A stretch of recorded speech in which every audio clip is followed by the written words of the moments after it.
We will no longer allow foreign flags to wave over our future. The days of silent colonization through embassies are over. Burkina Faso is not for sale. We stand as a free people, taught firm, sovereign, and unshaken. Let it be known. Africa is rising, and we will decide our destiny without foreign chains. Echo Africa presents a political thunderclap shaking the foundations of Western influence in Africa. In an earth-shattering move that has stunned international observers and electrified the Pan-African world, Captain Ibrahim Traoré, the young revolutionary leader of Burkina Faso, has made a historic and defiant decision, shutting down all European embassies on Burkinabe soil. Yes, you heard that right. France, Germany, EU diplomats, all expelled. All offices closed. All influence terminated. This isn't just a diplomatic reshuffle. This is a declaration of sovereignty, a decisive break from colonial dependency, and a rallying cry to all of Africa to stand tall, self-sufficient, and unshaken. We no longer need overseers on African soil, Captain Traoré reportedly declared behind closed doors. Burkina Faso will determine its destiny, not Brussels, not Paris, and certainly not Washington. On Echo Africa, we dig beneath the headlines. In this gripping exposé, we break down why Ibrahim Traoré took this bold step now, what it means for the future of Burkina Faso and the entire Sahel, how European powers are scrambling to respond, and why Traoré's Pan-African message is resonating like never before. So stay tuned, subscribe, and watch this space, because the revolution is no longer whispered. It is being shouted across the deserts, valleys, and cities of Africa. Welcome to Echo Africa, where Africa's voice is finally uncensored. The news broke like wildfire across the African continent. Captain Ibrahim Traoré has shut down all European embassies in Burkina Faso. The international community was left reeling, while African youth danced in the streets. For decades, European embassies have served as more than just diplomatic offices in Africa. They've been tools of influence, information hubs, and political power brokers, often working behind the scenes to shape policy, monitor leaders, and protect foreign business interests. But Traoré, a military captain turned revolutionary, has completely upended that system. We have tolerated foreign surveillance and sabotage long enough. Burkina Faso is not a colony, not a playground for spies. We are free. A leaked internal military briefing quoted him saying, "This wasn't a spontaneous act." Insiders close to Burkina Faso's transitional government tell Echo Africa this decision was months in the making. Behind the scenes, Burkina Faso's military intelligence had reportedly uncovered a sprawling network of Western-linked espionage, political manipulation, and resource control masked under the banner of diplomacy. Reports suggested several European embassies were funding anti-government media outlets, providing intelligence to foreign NGOs working against the state's interests, secretly engaging with opposition groups to undermine national unity. The last straw, however, came when it was revealed that covert plans were being drawn up to influence Burkina Faso's upcoming restructuring of its mining contracts, which Traoré had pledged would prioritize Burkinabe ownership. "We are not fools," said a government spokesperson.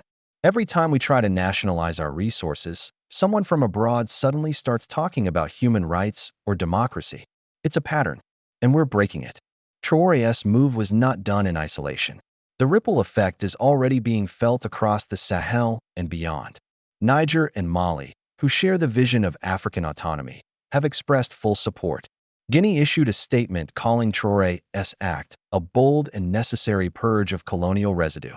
African youth movements from Senegal to South Africa are rallying behind the hashtag Embassy Exit Now. Traoré's decision may have startled Western diplomats, but among ordinary Africans, it's being hailed as a liberation act. European capitals were furious. The EU and Brussels released a joint condemnation, accusing Burkina Faso of undermining regional stability. France's foreign minister called it a deeply regrettable mistake. Behind the diplomatic language, however, there was panic. Without embassy presence, Europe loses direct access to intelligence in the Sahel. Corporate lobbies lose their front-row seats to political decision-making. Aid agencies connected to European governments are now under greater scrutiny. Several European nations attempted to negotiate quietly, offering to restructure relations, but Traoré reportedly refused all meetings. This is not a negotiation. It's a sovereign decision. A statement from Burkina Faso's presidential office read. Critics of Traoré immediately raised concerns. What about foreign aid? What about development support? But here's the truth.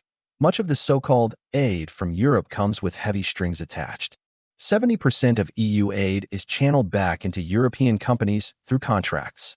Many development projects are designed to enrich foreign consultants, not empower locals. Humanitarian NGOs often function with political motives aligned with European interests. Burkina Faso, under Traoré, has begun forging new partnerships with Russia and China in infrastructure and defense, with Turkey in agriculture and logistics, and with Pan-African networks for education and medical development. This marks a pivot away from dependence toward a multipolar world where Burkina Faso is not dictated to, but negotiates as an equal. This is bigger than Burkina Faso. Captain Traoré's decision goes beyond national sovereignty. It sends a loud signal to all of Africa. We no longer need colonial crutches. We walk on our own. His philosophy mirrors the vision of Thomas Sankara, Burkina Faso's revolutionary leader assassinated in 1987, likely with foreign involvement. Sankara once said, "He who feeds you controls you." And now, Traoré is saying, "He who monitors you from embassies manipulates you." Across Africa, similar sentiments are rising. In DR Congo, citizens are demanding review of foreign mining contracts. In Senegal, youth protests call for political decolonization. In South Africa, Pan-African think tanks are challenging Western media narratives. Echo Africa has tracked over a dozen African nations where citizens are openly discussing the embassy model and whether it's time for a continental reassessment of foreign diplomatic structures. Traoré's vision, self-reliance, not isolation.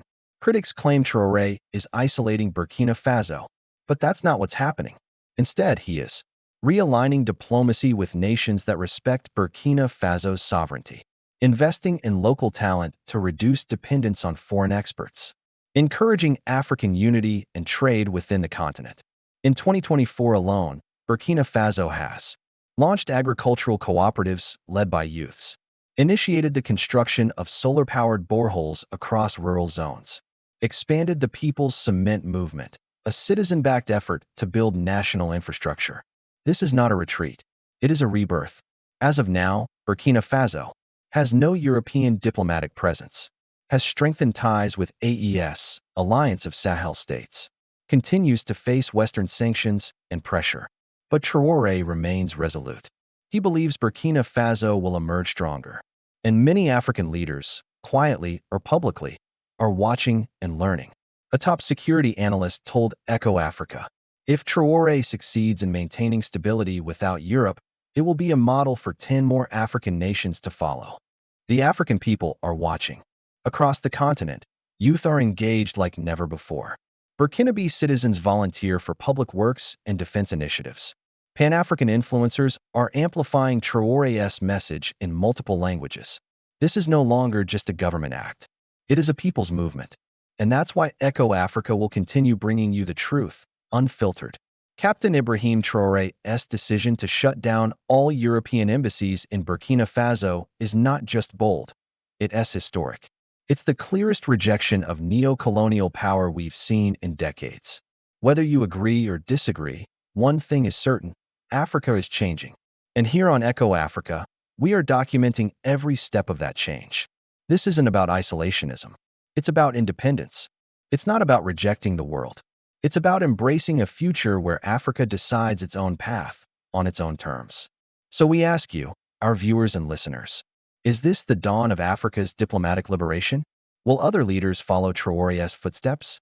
What should Africa's new relationships with the world look like? Drop your thoughts in the comments. Subscribe to Echo Africa, because the revolution is just beginning.